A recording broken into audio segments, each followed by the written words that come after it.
Hey guys, welcome back. So this is a little bit of a different video for me. Normally I do like more art-centered and like shop owner-centered videos, but I love to read, and if you've seen some of my past studio vlogs, I've included a little bit of my reading in there.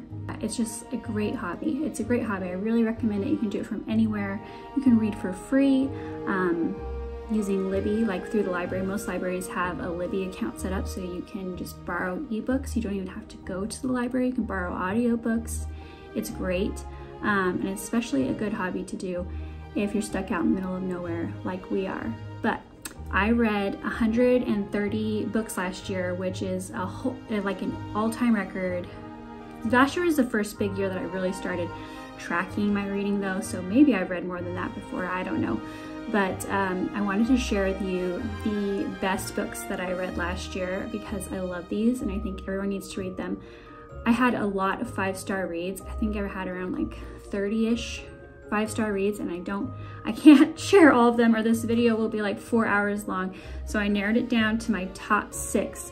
But I do have a couple of honorable mentions that I wanted to talk about first. The first one I actually don't have. I will put a picture of it here. It's called Tomorrow and Tomorrow and Tomorrow. I think it won a Goodreads Choice Award. It was really good. I don't read a ton of contemporary fiction or historical fiction, but this one was so hyped, and it came out as part of Book of the Month, and everyone was loving it, so I ended up borrowing the ebook and the audiobook from the library and listening to it, and it was so good. It's based on a friendship, 2 friends that love each other but are never lovers, and kind of their life and their history. They start a company together. They are really into video games and storytelling through video games.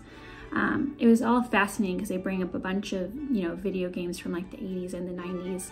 I don't know, it was just really interesting. The relationships were so engaging to learn about, and the character building was really good. It was just excellent. Even if you're not a big video game fan, even though video game was kind of like the plot point, it was way more just about storytelling and interacting, how you interact with other people, and it was a beautiful book.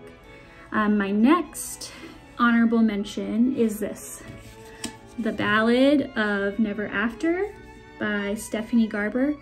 This book was really good. It's the second book it's going to be a 3-book series, and the second book came out in 2022, and I picked it up and I loved it. I just got to show you, look how pretty these end papers are, and then so pretty. This is the Owl Crate edition, I think, but it's very lyrical. It's very beautiful. It's very fairy tale like. I have a hard time pinpointing why I like this because the plots in these books are just crazy. They're just kind of all over the place, and I don't think I normally would like this type of book, but for some reason there's something about this that I really like. It's about a girl who is on a quest she wants to be in love. She's on a quest that leads her through all these adventures in this new land, and there's a big mystery that she's trying to solve. People have information that they're withholding from her. It's just really interesting and intriguing, and I'm excited for the last book to come out this year. The third honorable mention, and the last, is this.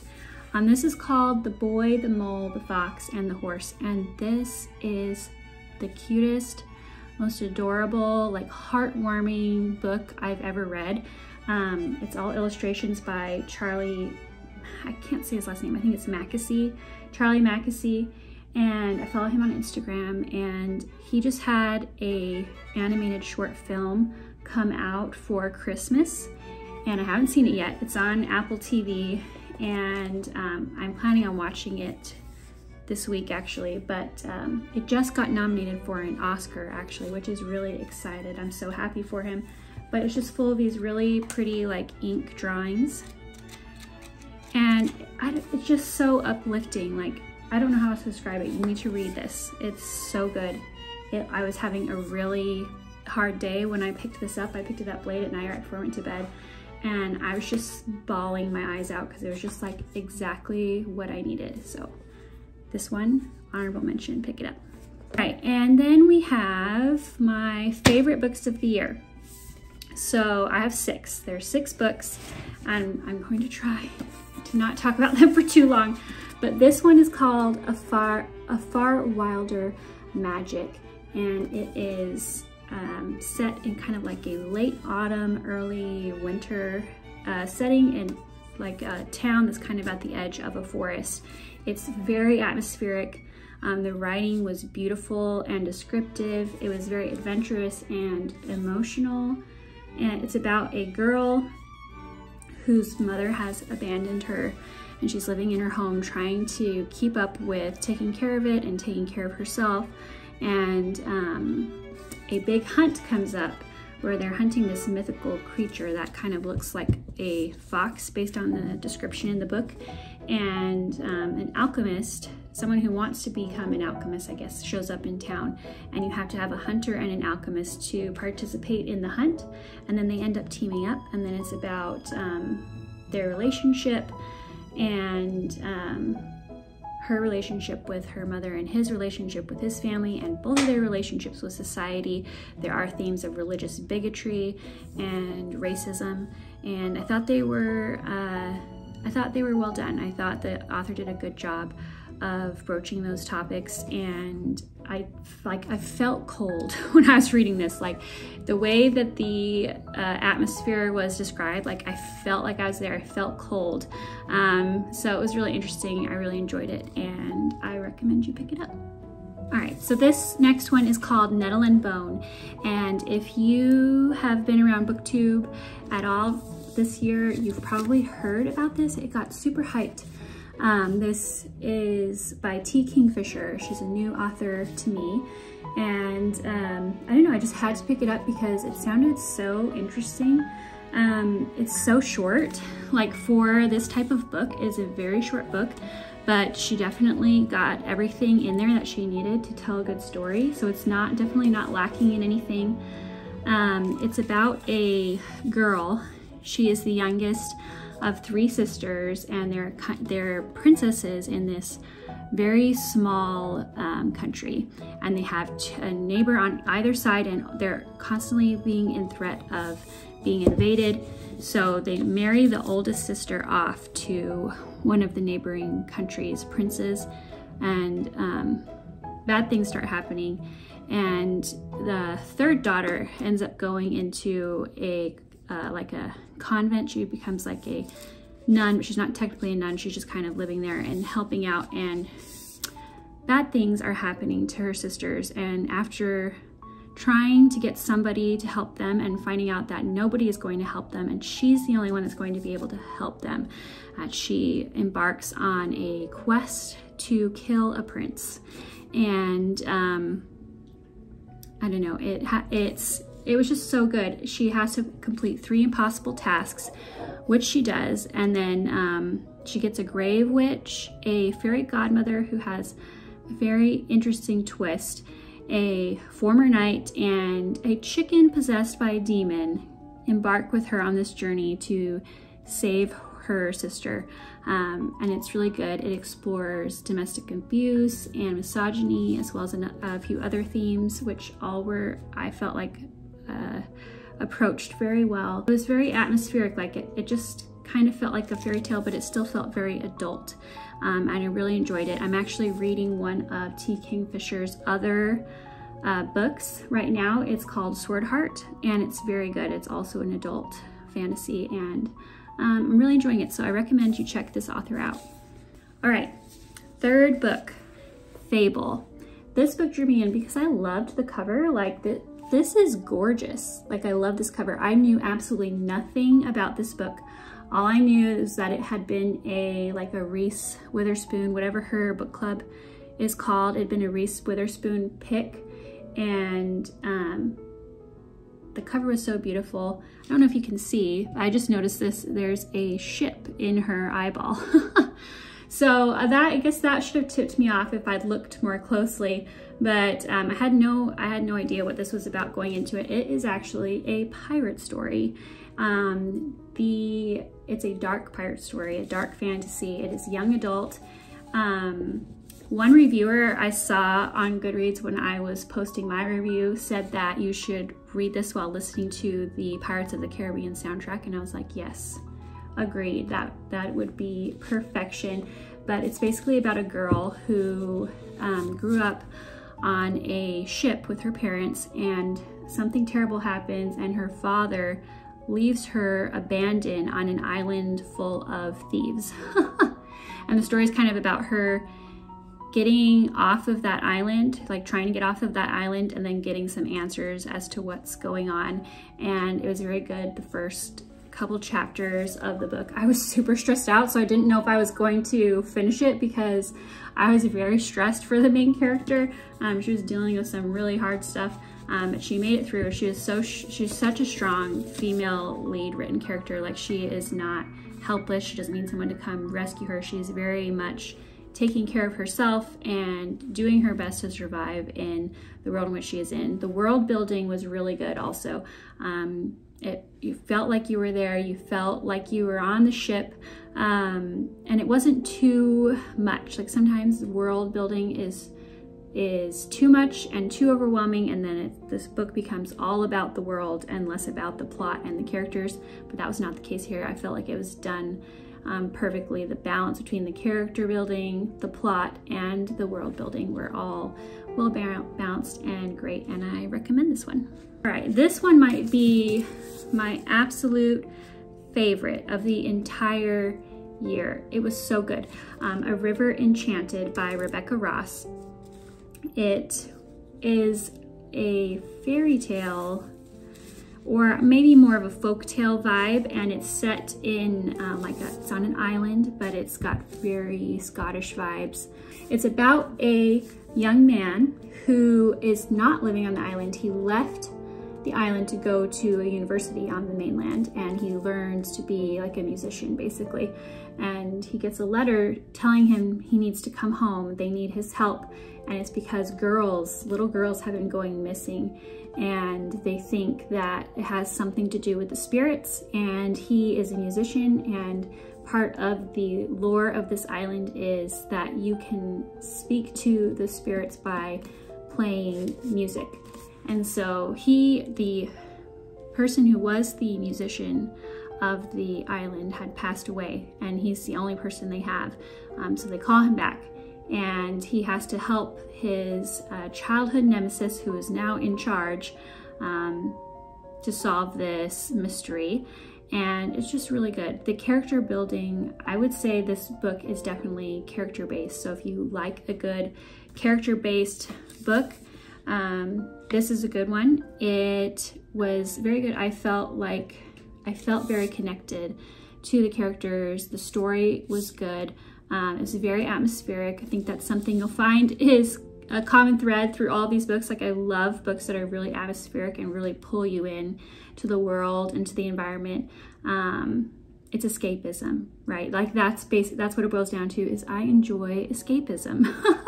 So this book, highly recommend. It's probably my absolute favorite of the entire year. And this edition is gorgeous. I think this is an Illumicrate edition. It has really pretty illustrations on the inside, and the front cover, the naked hardback, is really pretty too.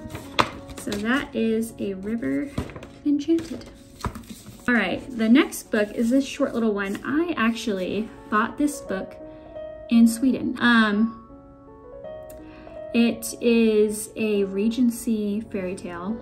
It's about a girl who was just out playing in the woods, I think, and a fairy shows up and decides that he wants to take her home with him.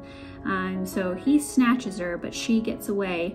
Her cousin helps to save her, but in the process, her soul gets ripped in half, and he escapes with half of her soul, and she is left with the other half. And it creates a really interesting dynamic where she is no longer able to feel strong emotions, which makes her interactions with other people in the Regency society, very awkward and difficult. And she doesn't feel bad about it though, because she doesn't feel strong emotions, but she does sometimes feel worried about what's going to happen for her cousin, who is trying to make a good match, and how she's going to continue to fit in with the society. And she ends up meeting up with a very bad-tempered sorcerer who is trying to solve an illness that's happening to kids in the society. And he has like I said, he has a bad temper. He's very stressed out, but they have a really charming banter together, and it's just very cute. This is a cute, easy, quick read, fairy tale vibes, Regency vibes, like kind of Bridgerton-esque vibes. Recommend. And then the last book, this is called An Enchantment of Ravens, and I absolutely loved this. The cover is so pretty. I love the cover. It's not too long either. It's right around 300 pages, I think. But this got some it's got like a 3.75-ish rating on Goodreads, which I find really interesting because I loved it. But I think what happened is it was compared to Sarah J. Maas, like saying like, oh, if you liked Sarah J. Maas, read this book. But I don't think it's like Sarah J. Maas at all.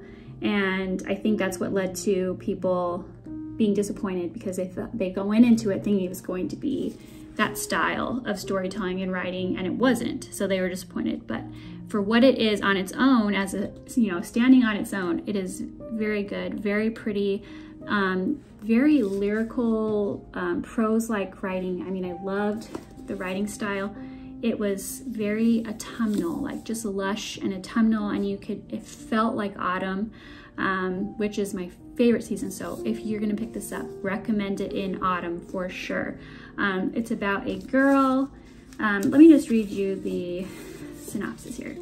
With a flick of her paintbrush, Isabel creates stunning portraits for a dangerous set of clients, the fair folk. These immortal creatures cannot bake bread or put a pen to paper without crumbling to dust. They crave human craft with a terrible thirst, and they trade valuable enchantments for Isabel's paintings. But when she receives her first royal patron, Rook, the Autumn Prince, Isabel makes a deadly mistake. She paints mortal sorrow in his eyes, a weakness that could cost him his throne and even his life. So the story follows the aftermath of what happens after she gives him this painting that where she has painted sorrow into his eyes, and the Fae are not supposed to have or show emotion. So he gets really upset, and he takes her back to his court to explain, so she can explain to everyone what happened and that it's not true. Dark fairy tales about her trying to navigate the Fae world without getting killed or without being turned Fae herself. It's funny. Like the lead love interest is so arrogant that it's funny, and it's charming. Like, it's weird to say that his arrogance is charming, but it's true. Like, it's very charming. He's charmingly arrogant. And then the main character is really refreshing because she's very practical. She knows exactly what she wants and what she doesn't want. And she makes very logical choices, which in a lot of fantasy stories, the main characters do not make super logical choices, and it can be very frustrating as a reader. But this was not the case, and I definitely recommend that you pick this up. All right, that's it for my favorite books of the year. I read 130 books. That was about 9 of them if you include the honorable mentions. Definitely recommend. Obviously, I mostly read fantasy. I did read a few fiction, like contemporary fictions, a few romances, and a few non-fictions this year, which I did enjoy a bunch of them. But obviously, my favorite genre is going to be lead to my favorite books. Anyways, thank you so much for watching and for taking a chance with me on this different style of video. Let me know if you liked it, and I hope to see you here next time. Have a great day and a great week. Bye.